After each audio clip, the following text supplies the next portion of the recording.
Presiden RI Prabowo Subianto mengambil alih masalah sengketa 4 pulau yang diperebutkan Provinsi Aceh dan Sumatera Utara, yakni Pulau Panjang, Pulau Lipan, Pulau Mangkir Gadang, dan Pulau Mangkir Ketek.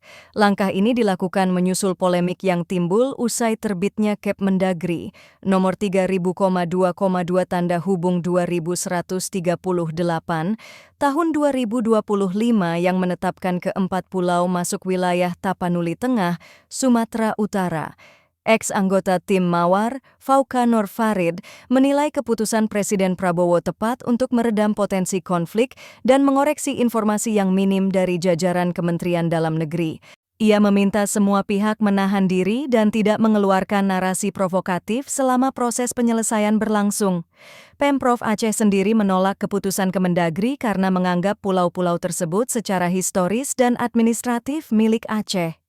Sebaliknya, Pemprov Sumut mengklaim keempatnya secara geografis lebih dekat dengan wilayahnya.